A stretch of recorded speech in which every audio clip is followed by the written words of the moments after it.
few months ago, I played a little indie title called Say No More during one of my streams. It's a goofy experience where you just go around saying no to people in the workplace in various ways, and that's about all I expected from it. But before I knew it, the game was throwing some genuinely nuanced discussions my way about the struggles of the workplace culture, the ways our corporate industry fails us on personal levels, and the importance of setting healthy boundaries even when doing so is incredibly difficult.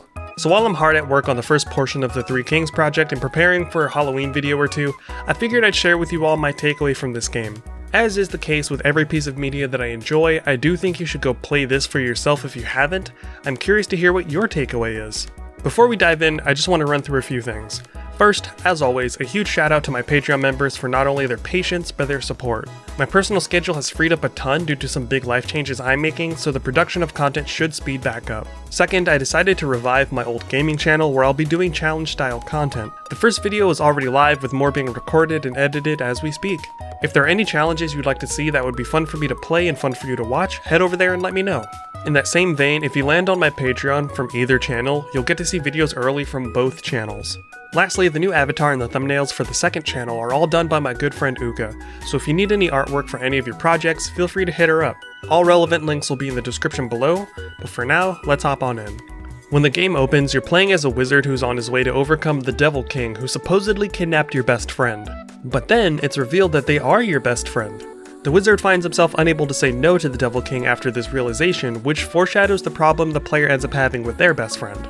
When the game's story properly begins, we see that we were playing a quote-unquote forbidden video game, banned for its use of the word no. Our best friend and roommate fills us in on the current situation.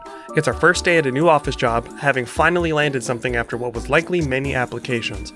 For anyone that's been stuck in job hunting hell, the relief of getting your foot in the door somewhere is a relatable one. Through this little interaction, it's clear that we have a solid friendship with our roommate, with him not only saying how proud he is of us, but also giving us a handmade lunch with all of our favorites as a way to celebrate. If this was your lunchbox full of your favorite foods, what would be in here? Comment below letting me know. I will judge you. Unfortunately, the mood is brought down by our friend asking us to pay this month's rent again since we finally acquired a real job and he's still searching for one. By his own account, we learned that this isn't the first, second, or even third time we've had to cover the rent on our own, and that our roommate has promised before not to ask us again, yet here we are. All we can do is just stare blankly while he's talking, and any attempt to speak up is met with a stumble. Our best friend brushes it off so that they don't make us late for work, suggesting we talk about it later. The vibe is swiftly shifted to well wishes for the first day at the office, and we part ways. When we arrive, we're met with the supervisor, a character named Noah, and a character that will pretty quickly come to dislike us named Maya. The supervisor explains that the best way to move up the ranks and survive the office life is to say yes. Like, to everything.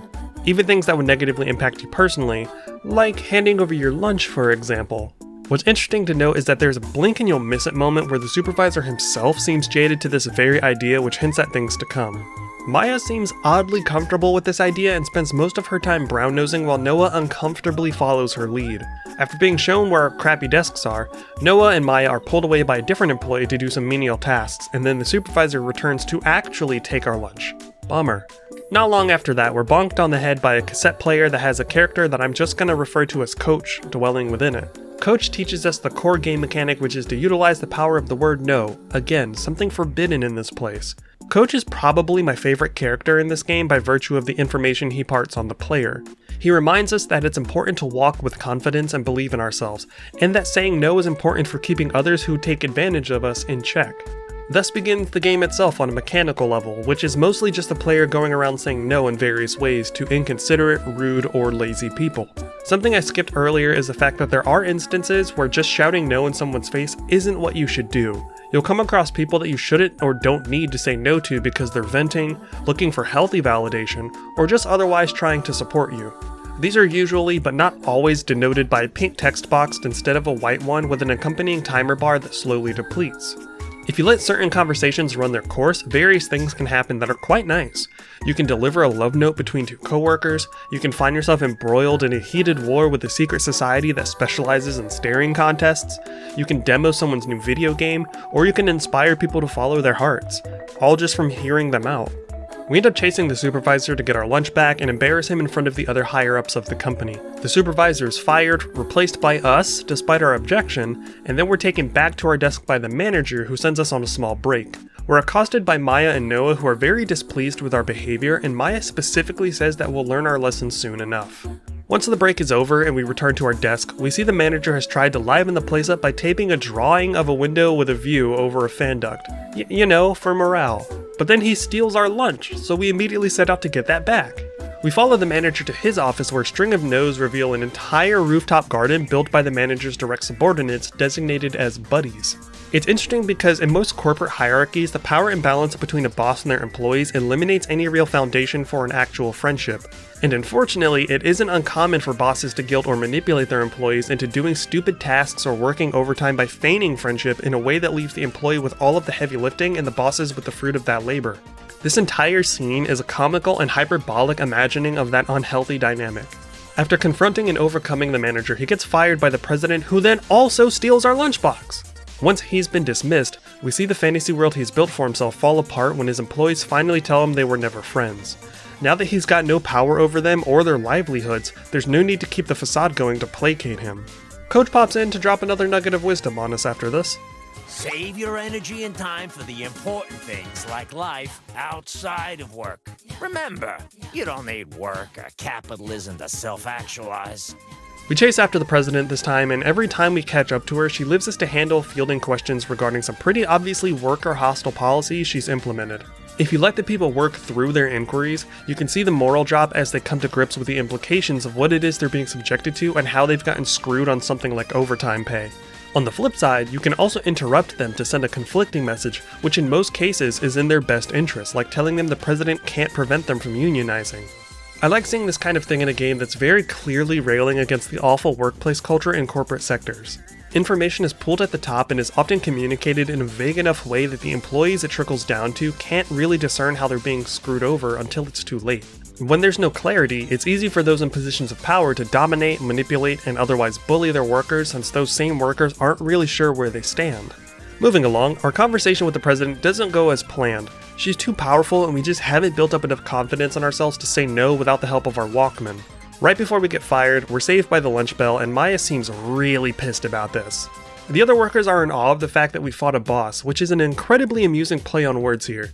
They invite us to lunch, which is again something Maya takes issue with since according to her, it would be more efficient to just eat at our desks. Maya is also quick to point out that despite our clash with the president, we did still lose. However, that failure doesn't matter to the other workers. To them, what mattered was that we were brave enough to stand up for ourselves. I think something that can pretty easily get lost on folks who are their own boss or manage groups of people under them is just how difficult it is to find the courage to stand up to a superior in the workplace. Even if you're 100% in the right, in the back of your mind you're always weighing if speaking up is worth the risk of possibly losing your job, especially if you're American, since with the exception of Montana, every state in the US is an at-will state. This means that employers are allowed to adopt an at-will policy for employees that gives both the employer and employee the right to terminate the employment relationship without cause or notice. Most employees won't just leave without notice at the very least, since it's likely you'll need to use that job as a reference for the next employer. Burning that bridge isn't exactly good for your resume if it means you can no longer use it as a demonstration of your qualifications.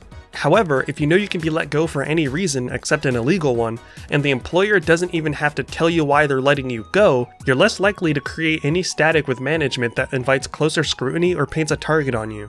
So the bravery required to stand up for yourself or put your foot down against mistreatment is much larger? Did I really hit that with a hard G? Hey pal, you just blowing from stupid town? So the bravery required to stand up for yourself or put your foot down against mistreatment is much larger than people are willing to admit, because it always comes down to that mindset of, well, I'd never let my boss treat me like that. Sure, buddy. Anyway, we go to the park for lunch and we teach our new coworkers how to stand up for themselves and learn to say no. It's a pretty wholesome scene overall, with several moments that stick out in relatable ways. There's a moment when a woman says she wishes she could work faster, but realizes if there's too much work, that failing is a result of the management's inability to coordinate tasks or hire more people. There's a guy that's too scared to dance, but realizes there's no need to be afraid since he's among friends and they'll accept him. There's even a moment when someone is feeling self-conscious about their laugh after being thrown out of a meeting. Things like how we laugh, how we smile, etc. are things that make us who we are on a level we don't consciously control, and you shouldn't let anyone make you feel inferior based on your innate traits. Be confident in who you are regardless of if others find you weird, different, plain, or whatever. Once everyone finally sits down to eat, the others realize we don't have a lunch of our own since it's basically been held hostage since we arrived. Our new friends resolve to help us retrieve our lunch, and so we teach them how to say no as well. You might notice I look a little pissed off in this scene, and you might be thinking it's because my lunchbox is seeing more action than a casting couch, but it's actually because I was dicking around and shifting between the different no's you can do during the dialogue. But in scenes where you don't speak, you can't change. So I just happen to get stuck looking like I'm trying to clench my ass tight enough to turn coal into a diamond. We go to retrieve our lunchbox, but our new friends chicken out the moment the president bares her fangs. It's not far off from real-world instances where you've hyped yourself up to confront something but find yourself losing that confidence once you're face-to-face with it, or feeling emboldened by the idea that you have allies beside you only for those allies to turn tail and run. This sensation is heightened when confronting someone that has the power to determine if you have a job or not. It comes down to another one-on-one with the president, but she immediately proceeds to kick our ass all over the place until we land in the park, where, comically, an entire meal from the dumpster falls from the sky as a result of our impact before we land at the table right in time for our roommate to walk up. Something to note here is that he mentions he was just about to go to the arcade, despite him having asked us to pay the entirety of our rent again. He sees the food and the absence of the lunch he made us and assumes we didn't care enough to want to eat it. This assumption very clearly hurts his feelings, as the slumped shoulders are a dead giveaway. Unfortunately, the roommate also uses this opening where he kind of has the emotional upper hand on us to ask if we'd had a chance to think about if we'd pay the rent or not. He once again doesn't receive an answer, and after he leaves, the president, having overheard the conversation, belittles our roommate's inability to pay rent and calls him a loser. This pisses us off, despite the situation at home, because at the end of the day, he's still our best friend. This rage gives us a second charge bar, opening the way for us to beat the president pretty soundly. She gets fired by the CEO, we're snagged by security, and once again a new hand touches the lunchbox. The CEO holds a debate that parodies the title of the game called Say Yes More, and she says something that a lot of companies do nowadays, something I wouldn't be surprised if you'd heard at your workplace or during an interview, with that being, we're all family here. Over the course of the jobs I've worked, I've come to view this phrase as a red flag, especially in places with high turnover rates. What's often being cryptically communicated isn't, we look after each other and are close like family, it's, we're your family now. You're going to prioritize the needs of the company over the needs of your personal life. It's very similar to the interview question, how well do you do in a fast-paced environment? Which roughly translates to, we're understaffed, so you're going to be doing way more work than you signed up for, and most likely things outside your job description. We're pitted against Noah in this quote-unquote debate, which those air quotes are doing some egregiously heavy lifting here. The winner of this farce will be given our lunchbox. After some questions by the CEO that we fail, of course, one by one people come up to the stage and ask yes or no questions, and our no's help them work through their issues.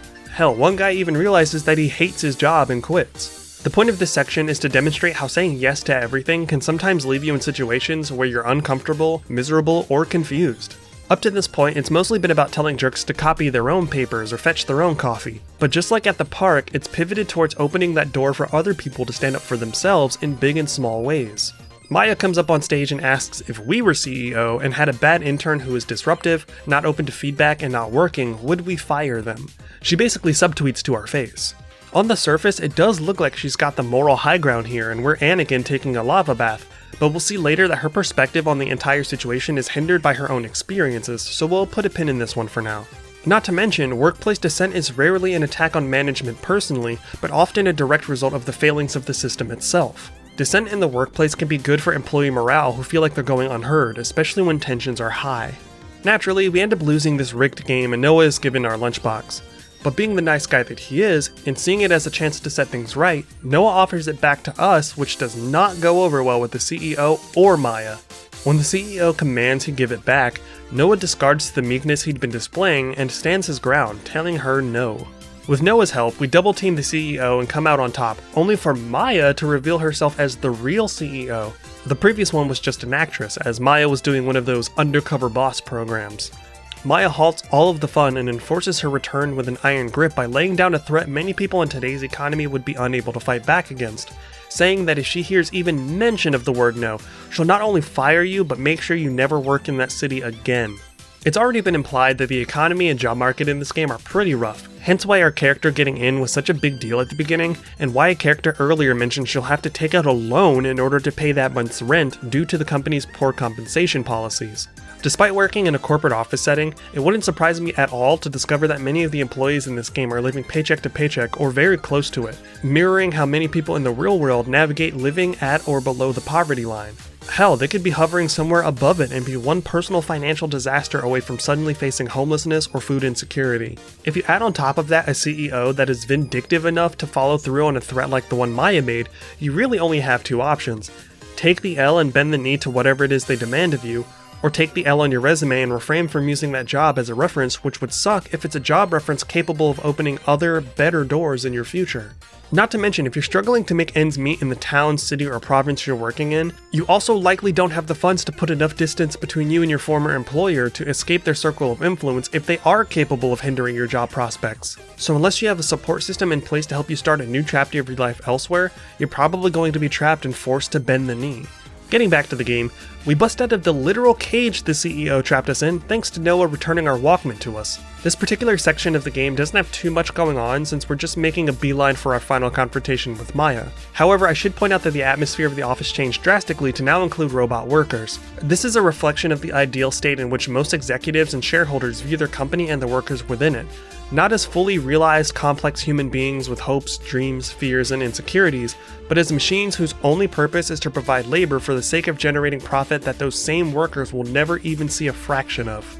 Upon reaching Maya, she breaks their Walkman to depower us and begins to give us a glimpse into her skewed perspective, something I mentioned during the debate scene. She says we have to climb up the corporate ladder like everyone else and that she also spent time in bad internships. Maya ends up going on a tirade about just how hard she worked and how miserable she was, but most importantly, the fact that she survived it all, which is a telling word choice. It really cements how she views the experiences she's accrued. She goes on to tell us that throughout her professional career, she said yes to countless things that sound like they'd make anyone miserable. This is followed up by asking what we've said yes to, but combos into remarking that all we can do is be negative, referencing the only word we've been saying literally since we got here, even though many of those no's helped several people.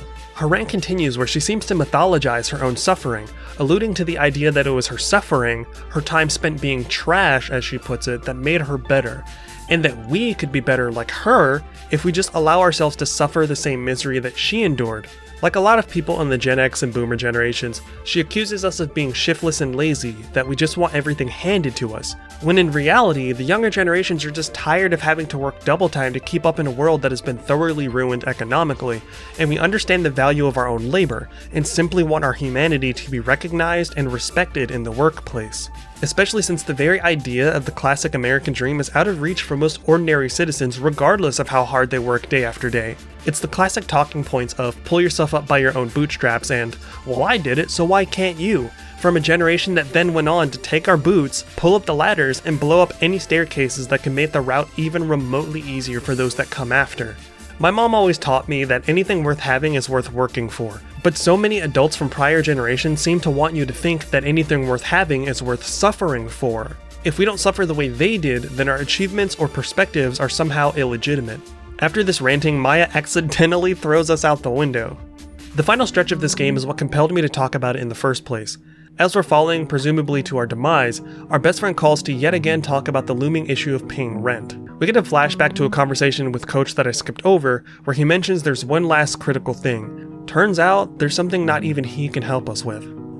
Saying no to mean lunch-stealing jerks or to bad bosses, that's one thing. But saying no to your best friend who's in need, even if it's pushing your limit and they're being a jerk themselves, it's impossible. I'm sorry. Everyone knows the feeling of having a friend or loved one come to you for help, and most people may also know the sense of guilt that can strong-arm you into helping them out, even when you genuinely don't have the funds to stretch, the time, or even the desire. We've all been in positions where we say yes to a request we'd otherwise refuse because we love the person who's asking, even when they're undeserving of the help they're seeking. As we listen to our best friend talk about the hardships he's facing, we can't help but also recognize that he's done little beside make excuses for his behavior. All we can do in this moment is say the same word we've been saying all day. You not going to say anything? No. But what? But this time, it's soft. It's quiet. It's somber. There's a sad reluctance to it that we can all relate to when we've just got nothing left to give, when we've hit our limit in a way that breaks our heart while knowing that our refusal to offer aid will break the heart of the person seeking it. Yet, we also know that this act is good not just for them, but for us too. Way too often we allow people we love to transgress in ways we'd never allow anyone else to. We allow the people we love to ignore or disrespect our boundaries, and ultimately, those boundaries vanish entirely until a breaking point has been reached. Re-establishing your boundaries can often be uncomfortable for you and hurtful for others, but just like standing up to people in the workplace, this too takes a different kind of courage. Drawing your line in the sand and forcing people to step back to the other side of it is also good in helping them understand where they've gone wrong and why. Sometimes this will reinforce your connections, and sometimes it will unfortunately weaken them, but that's okay. The scene continues after the roommate gets upset and ends the call, only to return with a more mindful perspective. According to him, even though we'd been helping him all this time, we were being quite distant, which can happen when you're suddenly shouldering the burden of the massive responsibility of making sure you and your best friend have a place to live. If you've ever had money troubles that include the well-being of others, you know that in its own way, it kind of consumes your thoughts. You end up constantly thinking about things like how much money you're making, how much you spent at the grocery store, what bills you can afford to get behind on if things get really bad, how many times a month you can afford to get sick and miss work, etc. Those kinds of burdens pull you into a different reality than the people around you, and it's difficult to live in the moment since the cycle doesn't really stop. The distance can also be caused through conscious or unconscious resentment of the people you're trying to support, especially if you can see they aren't all that focused on trying to improve or move forward. You begin to question not just your feeling toward them, but how they view you if they can just move from day to day knowing you're going to pick up the slack. Our roommate goes on to say that our refusal finally felt like we were present and in the moment, before going on to say he appreciates our honesty and the support we'd been offering. Our refusal was the reality check he needed to not only see that we were at our limit, but that he also needed to genuinely do better. We somehow survive this fall and head back inside with a newfound resolve to face Maya once again with the support of the friends we've made over the course of the workday. This section brings her tirade from a little earlier back around, but in the presence of the other employees who rightfully call her out on the fact that despite the suffering she endured in the business world, she could have ended the brutal cycle for the generation working under her leadership. But instead, she chose to keep it going as many individuals from her generation have, seeing that same brutality and misery as a rite of passage. Maya says that she was doing them all a favor by subjecting them to their work conditions, but as an employee calls out, how can she call it doing them a favor when they're working for her? A lot of real-world issues are mirrored in this conversation, like how employees are rarely paid their actual worth while dealing with rough conditions and the often fragile egos of their management teams. Yet a single CEO can't do the same legwork as the legion of employees underneath them, but will always make tens, hundreds, or potentially thousands of times the wage. But the developers point out that the money isn't even the main sticking point for a lot of people. It's the idea that they just want to like being at work. If the pay is shit, you get treated like shit, and you're working constant overtime, what are you even sacrificing your personal lives for at that point?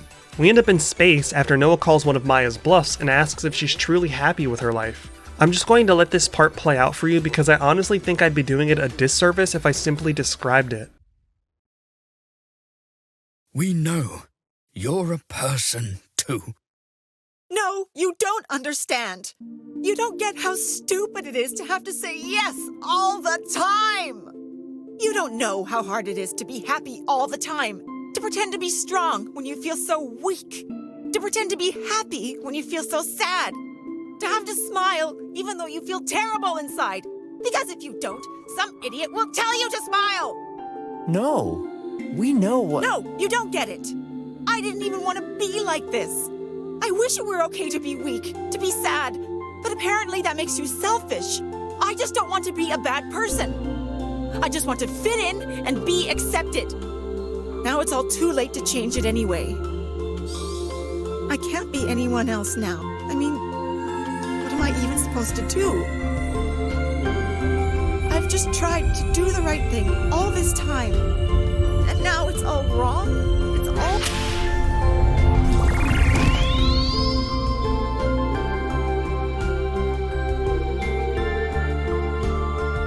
Even though you went through a lot, both in your work life and your everyday life, doesn't mean you have permission to hurt others. Can't just perpetuate harmful behavior. You are in power. It's up to you to stop it for the rest of us. You can be a better person. Make the world a better place.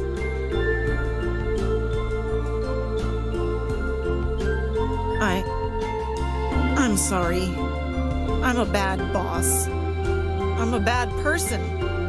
I screwed over everything and everyone. And now it's all ruined. Forever. Because of me. No. We can fix this together.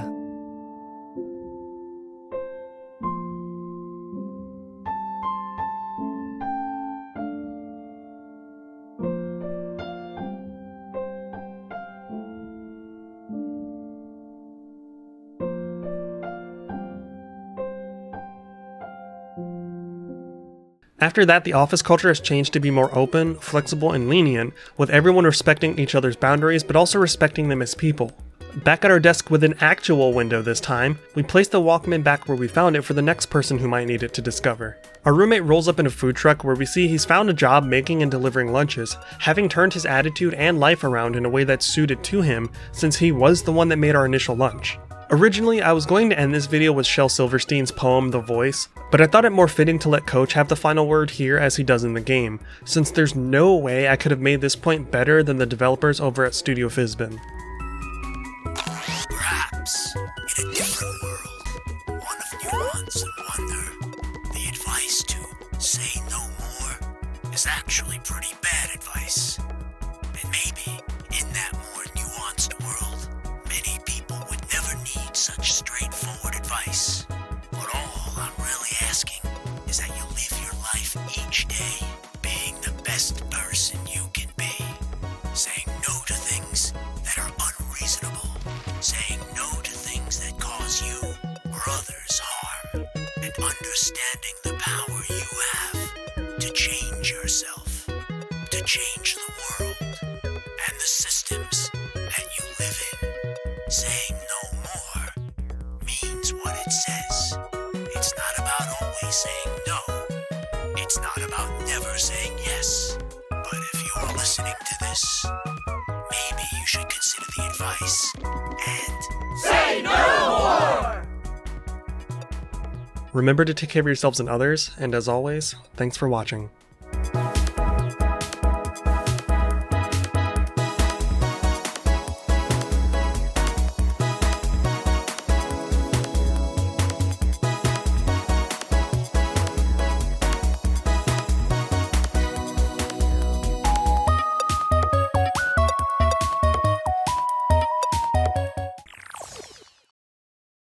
One last thing! Don't forget to like and subscribe to this channel. No! Yes! You learn well!